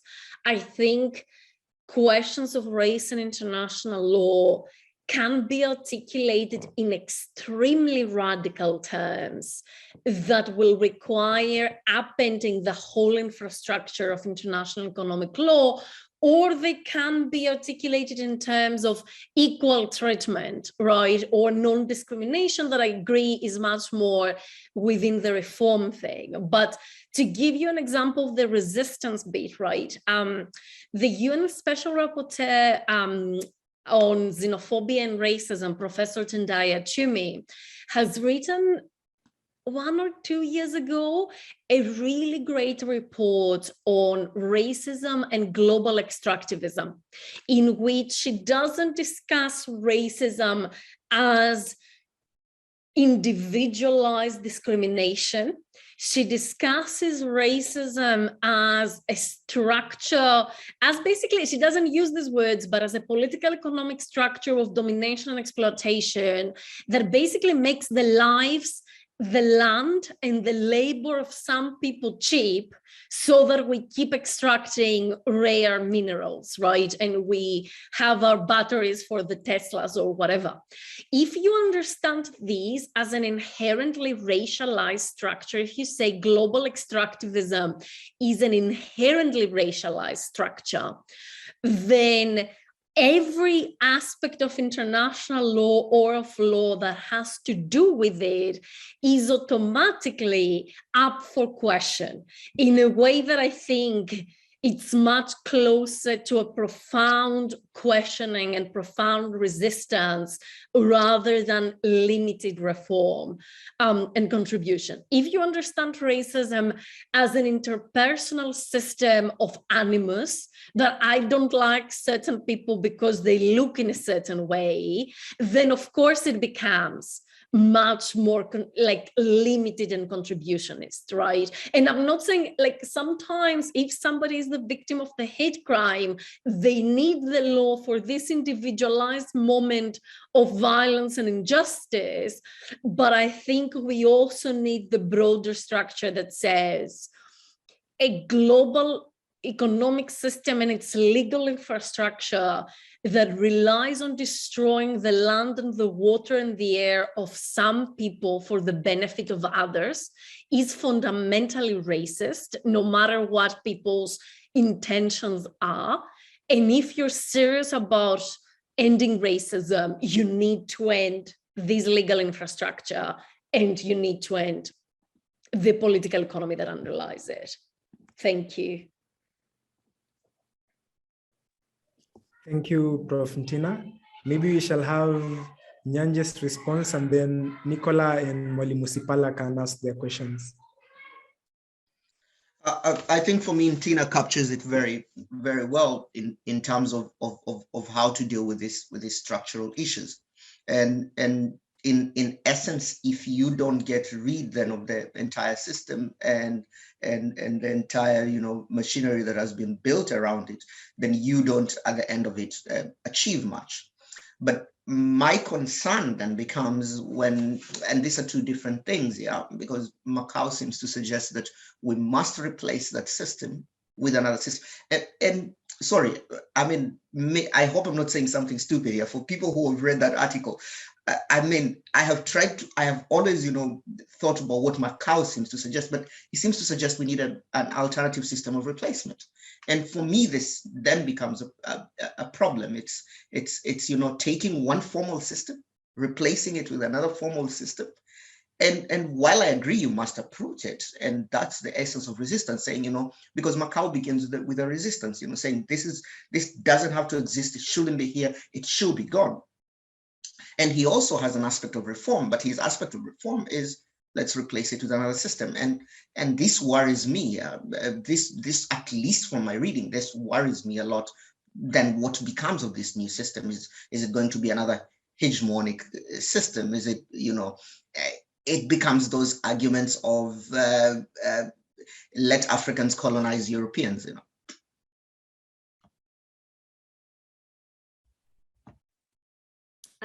Okay, thank you so much, Prof, for this incredible lecture. I know it's very late where you are. I had a quick question. Let me just exit my WhatsApp because it's going to be beeping. I had a quick question, more asking advice as an early career researcher. So a lot of us, I think, in the forum are much more committed to the critical theoretical approaches that our guest lecturers are offering.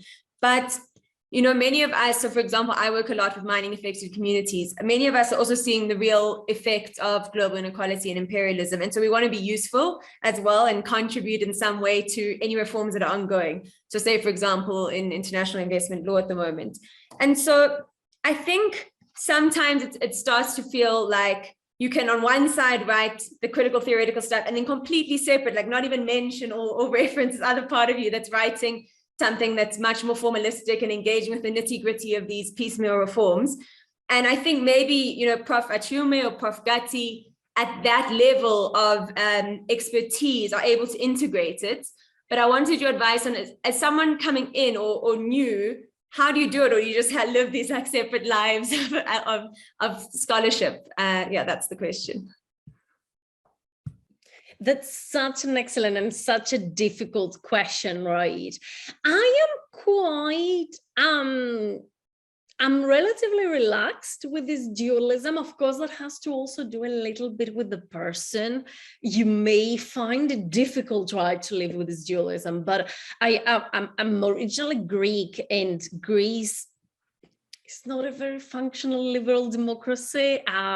We're, as I say, we're like a white country, but just about, in the sense that when the debt goes very high up, Europe treats us as non-white, right? So it's a strange situation in which what I'm trying to say is I have learned to appreciate the value of politically committed formalist work.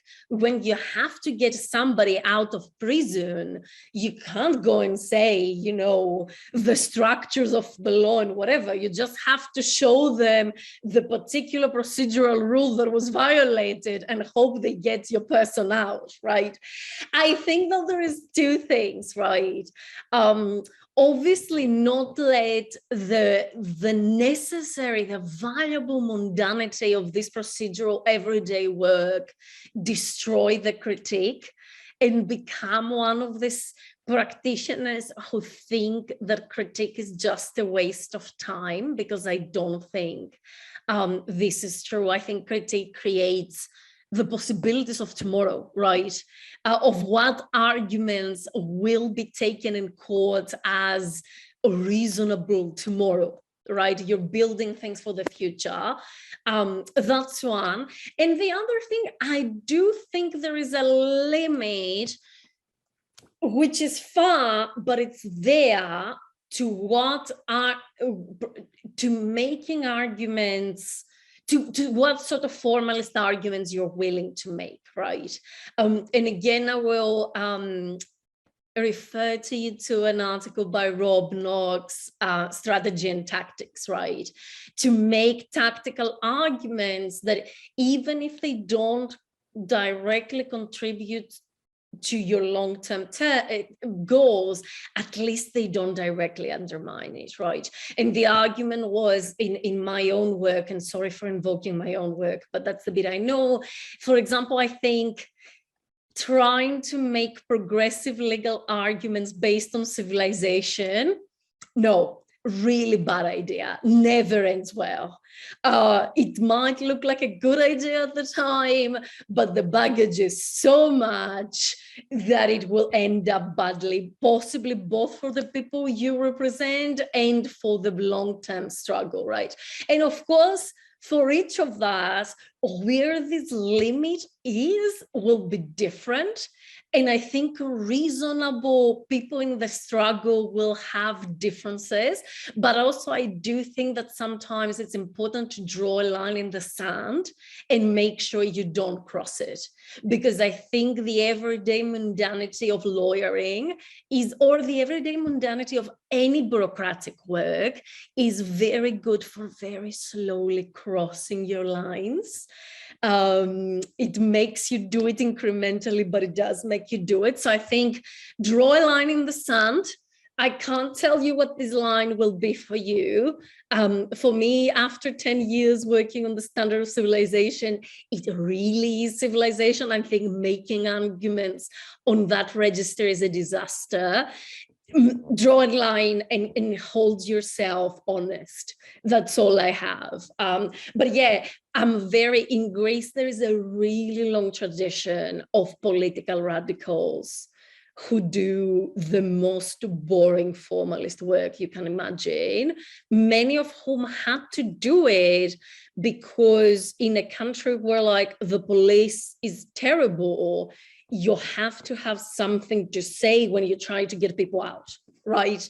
I think it's also a little bit sometimes a luxury of people who live in relatively functional liberal democracies to think and to relatively rich states that think that formalist work has no role. Of course it does. Of course it does. But yeah, don't become one of these people who think that theory has nothing to say to you, which it's not personal. I know you won't, but you know, that's my broader worry. Thank you, and good luck with your practical work. It's really important. Thank you. I think we can now have Mwalimu Sipala. Hi, everyone. Thanks so much, Tina, and everybody else who has spoken on the excellent commentary. Thank you first for being up and being so intellectually stimulating. It must be grievously late where you are.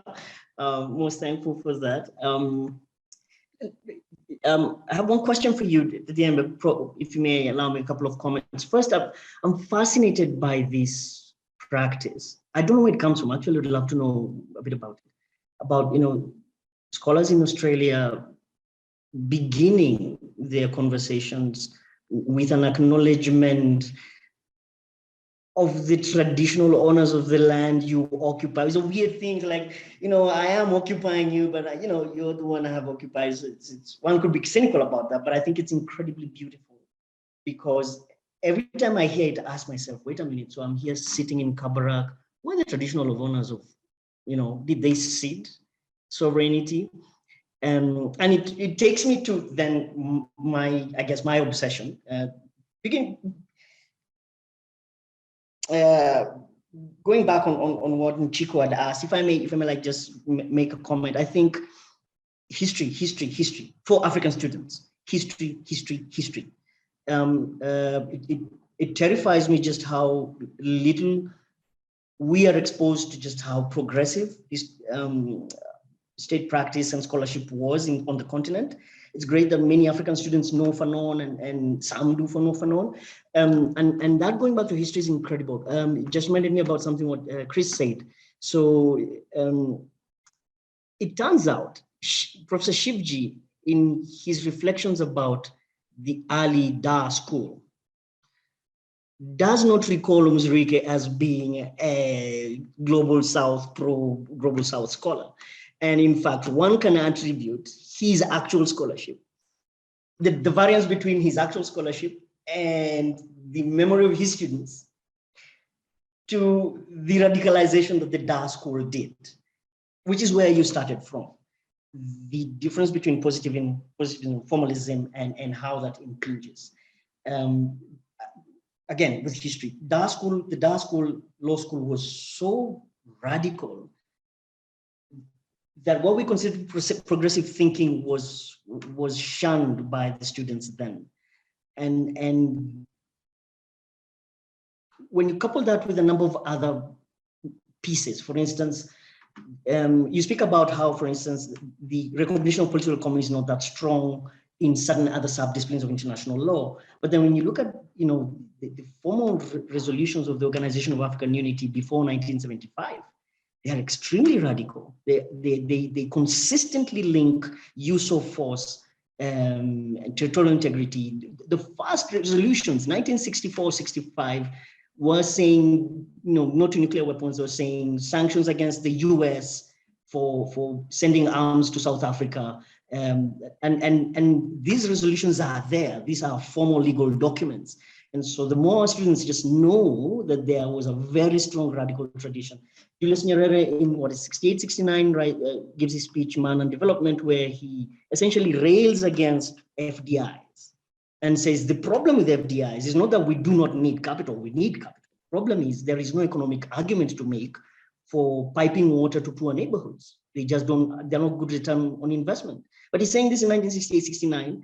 And if one is to be really formalistic about international law in that context, this is a head of state. So he's actually almost giving us like full powers philosophy about what state should be. And we know that his state actually did practice that, did vote in that manner in the UN, in the AU. So there's this great tradition that just gets forgotten. And that return to formalism is amazing. It's incredible. I totally love your exposition about, let's think of Marxism as how it understood itself. There's some scholars who try to understand counter-hegemony and counter-hegemony on Gramscian terms related to international criminal law. This Zimbabwean scholar, for instance, James Nyawo. And it got me thinking, so this is my real question to you. Why do you think, almost like on a non-formal basis, like why do you think Marxism is still a dirty word? Because it was almost like this, we kind of like still have to like explain, when I'm saying I'm Marxist, or I'm trying to remember how when Sydney was introducing, he said, it's your time to indoctrinate us. And I'm thinking the real fundamentalist political philosophy is neoliberalism, that is really fundamentalist, the only way to think. That's the indoctrination. But we always find ourselves having to kind of like apologize for being open thinkers. And why is it that way? So yeah, and thank you so much. Love the presentation. Thank you so much. You're actually right, and I do have to say that I'm offering a snapshot of international law in 2022. And of course, as you say, there was another way of thinking about it. And I would say the radical side of decolonization, which was predominantly African, really did extremely amazing work, but they were defeated, right? In the sense I'm writing the end of that. And they were defeated, and that will get to the point about Marxism. They were defeated not only in some sort of ideational level, very often they were defeated through coups and through losing their jobs and through the project of Pan-Africanism getting smashed and all these things, right? So this defeat was not simply, we're having an argument now, is whoever loses probably loses their head. So the defeat was catastrophic. Dar, like the fate of Dar, I think is almost like the rise and fall of the university. Dar al-Salam is almost like an encapsulation of these struggles. It seems to me as an outsider. So yes, and I'm documenting basically what happened at the fall of that, but you're right that there is a wealth of thinking about these matters, and including, of course, the interventions in the decolonization committee in the UN about Namibia, Zimbabwe, and South Africa that were fully thinking about racism and apartheid in political economic terms, right? 110%. So that is the thing. I think Marxism remains, to the extent that it does, a dirty word because partly of this defeat that was big and catastrophic, and people are still to recover. And I think partly because both the political and the academic progressives, radical left, whatever you want to call them, I think partly made this culturalist turn that I was discussing earlier, in which matters of representation became so much more central than matters of political economic distribution and reform, and even radical reform, that made for a while these concerns a little bit archaic. I would like to think it's becoming less of a dirty word. I can't talk about all contexts. I can't talk about your context, right? But I started my PhD, it will be 10 years in September. So in September 2012. And I was treated not badly, but fully as an oddity. Like, people did not understand why I was doing, smart people were like, why are you doing this? That's bizarre. And I would like to think people think of me as less strange now. Maybe they still think of me as fully strange and I'm just deluded. And I think partly, again, to the extent that it will be thought as an exotic, weird, strange thing, or will not, will be determined less by academic discussions and both by material struggles, right? It was the material struggles of people in Africa and elsewhere that made Marxism a viable economic theory, right? It wasn't the other way around. I think it was the real struggles that made it a viable intellectual contestant. And I think, I don't know, I feel especially, I can't talk about your context, but in my context, obviously, even in rich developed states, the idea that capitalism will deliver prosperity for all is becoming a little bit farcical, right? Fewer and fewer people believe that this is true, which I think makes structural critiques of capitalism like Marxism much more viable than they were even 15 years ago. But I think I need to talk to you also about the prehistory of the sea, so I'm saying I will reach out to you. And finally, about the contradictions of doing acknowledgement of country, right, which you mentioned in the beginning. So we call this acknowledgement of country, acknowledging where you are. You're absolutely right that there is a tension, right, because I'm still a settler. It's not as if I'm going to pack up and go anytime soon. I am still a settler. The only thing I can say is two things. First, this is a demand that doesn't come from settlers. It comes from indigenous people. They do consider to be respectful and appropriate. So partly it's an answer to that. And secondly, I think on the symbolic level, and I understand it's symbolic, not material, I think it makes a difference. I try not to talk about traditional honors, which is what many Australians do. I try to talk about honors and about sovereignty in the present tense, because traditional tends to mean, you know, bringing people in the past. And that has been a technique of genocide. Assuming that indigenous people of all the past is the way the genocide was conducted in Australia, right? Again, does this redistribute land? No. Should we redistribute land? Yes.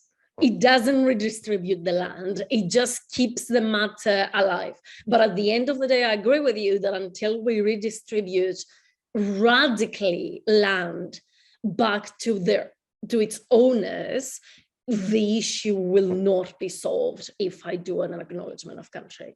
It's a symbolic gesture that will only ever mean anything if there is genuine decolonization, which in Australia would mean land back, basically, amongst other things. I think that was it for me.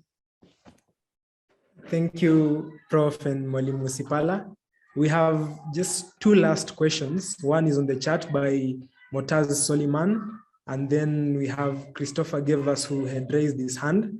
After both questions, Prof. Ntina will respond to them and give her final remarks, after which we shall end the discussion. So just allow me to first of all read the question by Motaz Soliman. And Motaz reminds us to not forget the slowdown of the non-alignment movement and the collapse of the new international economic order framework proposal. He asks, or would those not be as significant as other factors or explanations, such as losses of jobs and the ID national defeat? So that's the first question on the chat. And then Christopher, please ask your second question, and Professor Ntina can conclude for us. Thank you very much. Hi, everyone. Sorry to speak too much. I just wanted to jump on Humphrey. Humphrey, it's nice to see you, although you've gone. It's nice to see you. To jump on the point about DAR and to say to young scholars, if you want to research something cool, there's a whole range of traditions that we need to excavate in respect of DAR. So DAR was not only a radical, it was a space where Fanon was compulsory reading in the law school. Fanon's not compulsory reading in any law school, even now, I don't think. It's obviously read in some classes, but not on a compulsory basis. And then Muzurike's radicalization at Dar was very specific and happenstance. Right? He was at Oxford studying under Humphrey Waldock. He was working on self-determination. He was going to go home and be a normal international lawyer. And then Biafra happened, and he couldn't go back to Nigeria when you've written a PhD on self-determination. So he found himself at Dar and was radicalized briefly, and then became quite conservative in his older years as well, right? As he became more successful. So I think that's the one point I wanted to just say. We should all be thinking with and about Dar in more concrete terms, and thinking about different concatenations of scholarship and tradition that exist, and the conditions of possibility of that, what it took to have a university be like Dar. I think we should start conversations about decolonization with what it took for Dar to be a university in a time and a place. And just on the question of the radical traditions, or the radicality of early African states. So one example of this is, if you look at, there's this idea that sort of the UN opposed apartheid. So resolutions against apartheid actually in the UN General Assembly were on the decline in the 50s. It's only the introduction of third world states, John Reynolds has made this point, that brings apartheid back onto the table. And the terms of which it's brought on is always in relation to colonialism and into slavery, right? So there's attempts in when they negotiated the Slavery Convention updates in the 50s and 60s to link that to apartheid as materially and symbolically to apartheid. And the best example of this, or if you want to read sort of a snapshot of this radicality, if you read the General Assembly, the first General Assembly after the 1966 decision in the Southwest Africa case, and you read the responses of all African states and all third world states, except for obviously South Africa, you'll see this constant effort to link together, to re-articulate, to use Rob's term, the material and the symbolic and the cultural and the economic, and then to think of these as all correlated in really interesting ways that then falls out, I think, even though we have in our year that comes after, some of those connections fall apart. So to return to Dar and then to return to that first perhaps generation as well would be something I'd encourage young scholars to do. Thanks so much. I can only agree with that, to return to Dar. To respond to the other question, again, I cannot reiterate it enough. The new international economic order did not collapse. The new international economic order was defeated. It was defeated, like both law and politics fell like a hammer on it, right? It was not, and I'm one of those people who have mixed views about the new international economic order. I think it brought together more radical and more conservative perspectives on international law. I think there is no doubt that if it had won, the world would be a better place, to be very very simplistic, even with some of the limitations I think it had. But it did not collapse. There was neoliberal thought was partly coerced as a global movement to defeat the new international economic order. You can see it also in speeches emerging slowly in speeches like people like Henry Kissinger. It was considered a threat.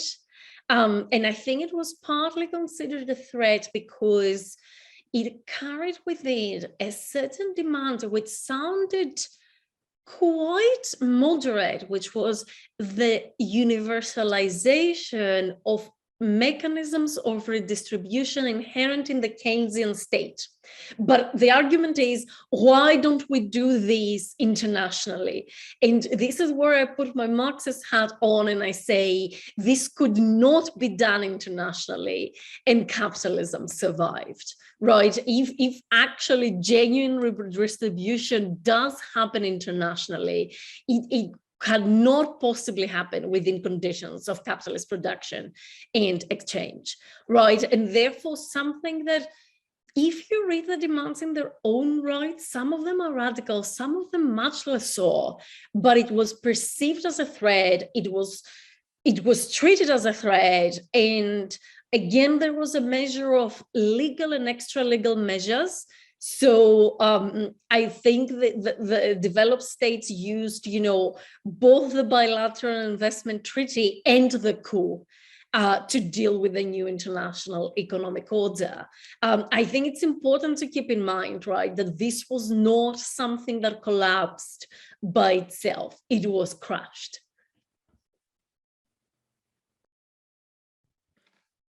Thank you, Prof. Ntina, for the response. I will now welcome Prof. Olabisi, who will conclude the forum for us. And thank you so much once again, Prof. Ntina, Mwalimu Gevas, and Prof. Knox, and everyone who asked their questions and contributed to the discussion. Thank you very, very, very much. Please welcome Professor Olabisi. Hi, Sydney. Thanks a lot.